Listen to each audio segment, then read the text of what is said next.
I'm not moving this thing one more time.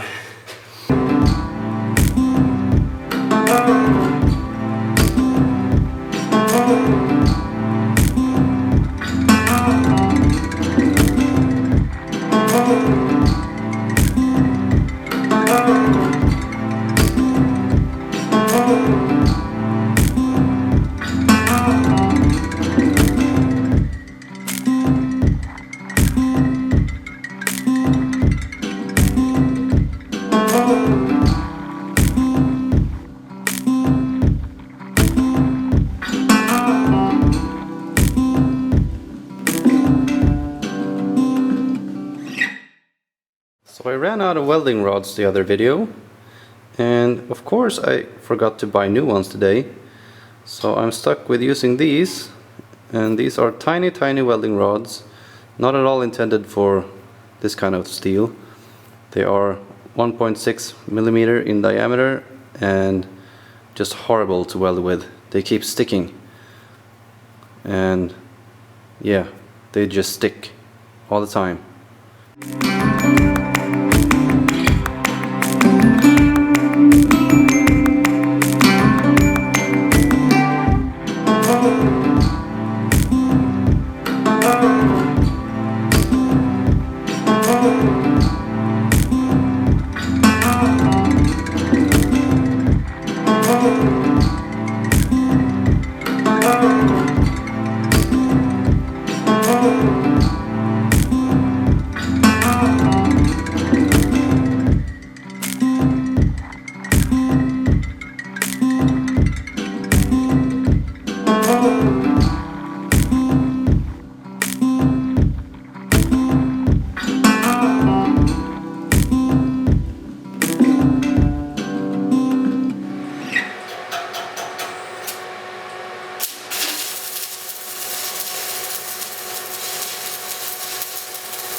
Okay, so I'm sure you're very eager to learn what all of this is about, and I'm going to set the camera up real nice, and we're going to take a look at the function and the idea behind this.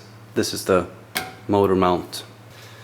Okay, so this camera angle is kind of funny.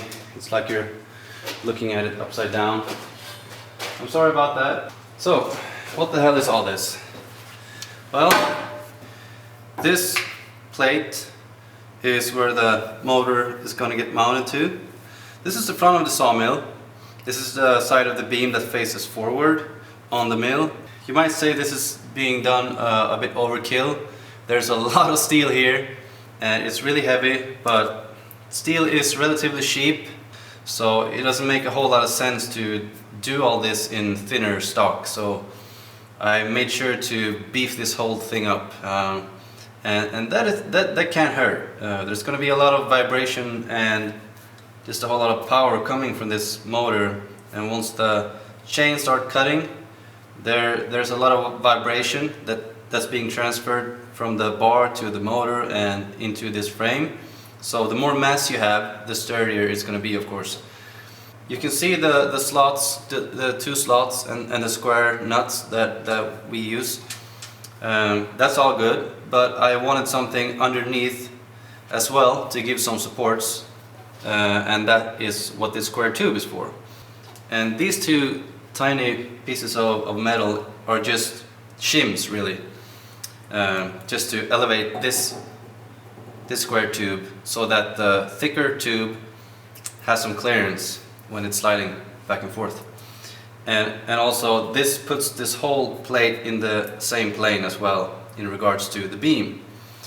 And when I welded this in place, I made sure I was checking that this thick plate was squared up with the beam. And so whenever I'm adjusting this in and out, I can just use two bolts on the inside here. That's why I welded two nuts here. This was a lot trickier than I had envisioned, but it's gonna function really good. That is to lock this thing in place, and also adding a bit more stiffness to this whole motor mount thing. So that makes sure that the motor sits square to the beam each time I move it. So I just tighten it down like that, just tighten the bolts on the back side, and then I can go ahead and just... Now that is on there really tight.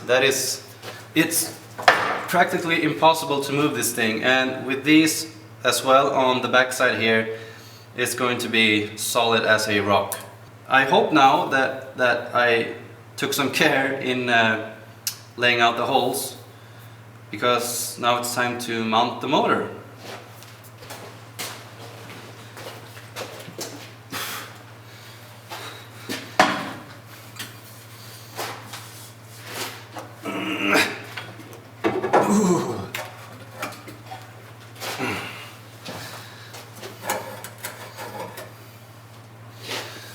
Looks like they're lining up pretty good. So I'm gonna bolt that down. Oh man. So I made a little blunder here. This plate is too long. It's catching on the motor thing.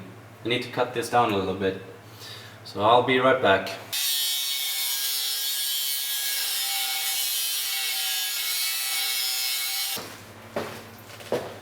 So I managed to find some bolts that were the right size. It's awesome. Tighten this motor down.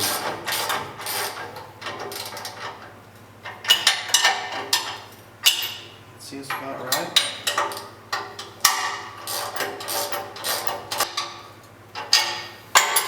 Wow, that is so cool.